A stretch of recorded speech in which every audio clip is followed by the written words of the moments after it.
Hi guys, welcome to our channel. இன்றைக்கி நம்ம என்ன பார்க்க போகிறோம்னாக்கா பால் கொழுக்கட்டை செய்கிறது எப்படின்னு பார்க்க போகிறோம். வாங்க வீடியோக்குள்ளே போகலாம்.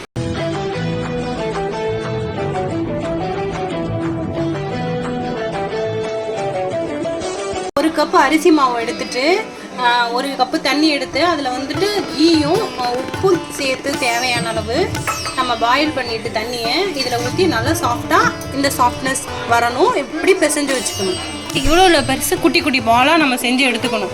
இதே மாதிரி குட்டி குட்டி பாலாக நம்ம ரெடி பண்ணி எடுத்தாச்சு. இப்போ இதை ஸ்டீம் பண்ண போகிறோம். அந்த பால்ஸாக நம்ம செஞ்சதை வந்து நம்ம வேக வச்சு எடுக்க போகிறோம். இட்லி பாத்திரம் மேலே அது மேலே இலையை அடுக்கி வச்சாச்சு. அந்த குட்டி குட்டி பாலை வந்து நம்ம இது மேலே வச்சு ஃபுல்லாக அவிச்சு எடுக்க போகிறோம். இது ஒரு 5 நிமிஷம் வச்சு அவிச்சா போதும்.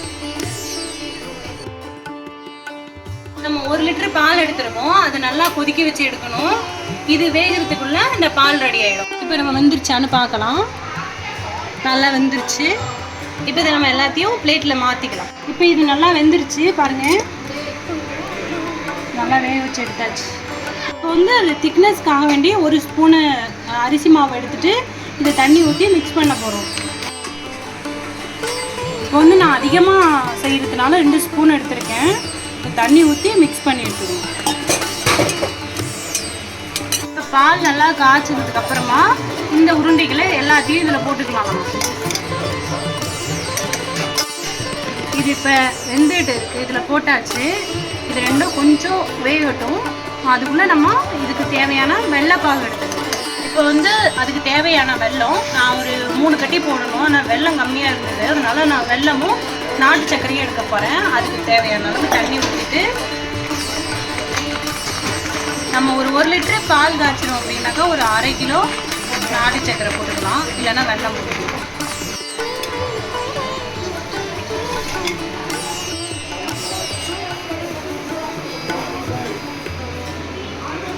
மாவை எடுத்து வடிகட்டி இதில் ஊற்றிக்கலாம்.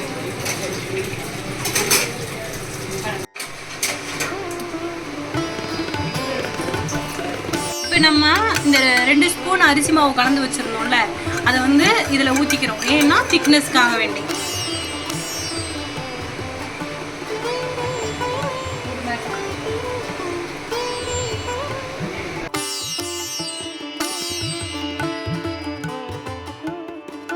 ஒரு தவா வச்சுட்டு அதில் வந்து ஒரு 2 ஸ்பூன் நெய்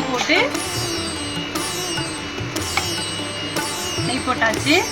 குட்டி குட்டியாக வந்துட்டு தேங்காய் கட் பண்ணி வச்சுருக்கேன். அதை இதில் வந்துட்டு ஃப்ரை பண்ணி எடுத்துக்கேன். இப்போ இது நல்லா ஃப்ரை ஆகிடுச்சு. இதை எடுத்து போடுறோம். இப்போ வந்து நம்ம முந்திரி பருப்பு ஃப்ரை பண்ணி எடுத்துக்கலாம். நம்ம வாசனைக்காக வேண்டி ஏலக்காய் சேர்த்துக்கணும். ஏலக்காய் தூள்